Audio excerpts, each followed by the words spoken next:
രാഹുൽ ഗാന്ധി ഉന്നയിച്ച വോട്ടർ പട്ടിക ക്രമക്കേടിൽ രാജ്യവ്യാപക ക്യാമ്പയിൻ ആരംഭിക്കാൻ കോൺഗ്രസ് തയ്യാറെടുക്കുന്നു. പ്രചാരണ പരിപാടിക്ക് അന്തിമരൂപം നൽകാൻ കോൺഗ്രസ് യോഗം വിളിച്ചു. അധ്യക്ഷൻ മല്ലികാർജ്ജുൻ ഖർഗെയുടെ നേതൃത്വത്തിൽ തിങ്കളാഴ്ചയാണ് യോഗം.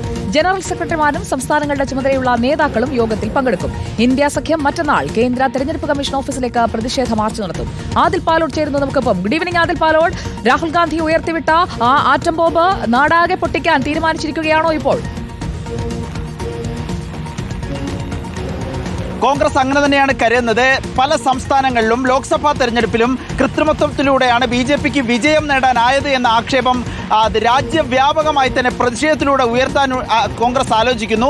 ഇതിന്റെ അടിസ്ഥാനത്തിൽ ആദ്യ പ്രതിഷേധം രാജ്യവ്യാപകമായി എന്ന രൂപത്തിൽ തന്നെ തിങ്കളാഴ്ച ഇന്ത്യ സഖ്യത്തിലെ പ്രധാനപ്പെട്ട മുതിർന്ന നേതാക്കൾ എല്ലാവരും ചേർന്ന് ദില്ലിയിലെ കേന്ദ്ര തെരഞ്ഞെടുപ്പ് കമ്മീഷൻ ഓഫീസിലേക്ക് ഒരു മാർച്ചായി, പ്രതിഷേധ മാർച്ചായി സംഘടിപ്പിക്കും. അതിന് പിന്നാലെ പല സംസ്ഥാനങ്ങളിലും ഈ ആക്ഷേപം ഉന്നയിച്ചിരിക്കുന്ന മഹാരാഷ്ട്ര, ഒപ്പം ഹരിയാന, ഛത്തീസ്ഗഡ് അടക്കമുള്ള സംസ്ഥാനങ്ങളിൽ സംസ്ഥാന വ്യാപക പ്രക്ഷോഭങ്ങളിലേക്ക് പോകാനുള്ള ആലോചനയുണ്ട്. ഇതിന്റെ മുന്നൊരുക്കം എന്ന നിലയിൽ തിങ്കളാഴ്ച മല്ലികാർജ്ജുൻ ഖർഗെ, കോൺഗ്രസ് അധ്യക്ഷൻ, നേതാക്കളുടെ ഒരു അടിയന്തര യോഗം വിളിച്ചിരിക്കുകയാണ്. AICC ജനറൽ സെക്രട്ടറിമാരും സംസ്ഥാനങ്ങളുടെ ചുമതലയുള്ള നേതാക്കളും പങ്കെടുക്കുന്ന യോഗത്തിൽ ഇത് സംബന്ധിച്ച് കൃത്യമായൊരു ആസൂത്രണം ഉണ്ടാകുമെന്നാണ് മനസ്സിലാക്കാൻ കഴിയുന്നത്. ഏതായാലും ഈ വിഷയം പാർലമെന്റിനകത്തും പുറത്തും വലിയ ചർച്ചാ വിഷയമാക്കാൻ കോൺഗ്രസ് പദ്ധതിയിടുന്നു. അതിന്റെ ഭാഗമായാണ് ഇന്ത്യ സഖ്യത്തിന്റെ കൂടിയാലോചനകൾ നടക്കുന്നത്, ഇന്ത്യ സഖ്യത്തിന്റെ പ്രതിഷേധ മാർച്ച് നടക്കുന്നത്, ഒപ്പം കോൺഗ്രസ് രാജ്യവ്യാപക പ്രക്ഷോഭത്തിന് ഒരുങ്ങുന്നത്. സുജയ.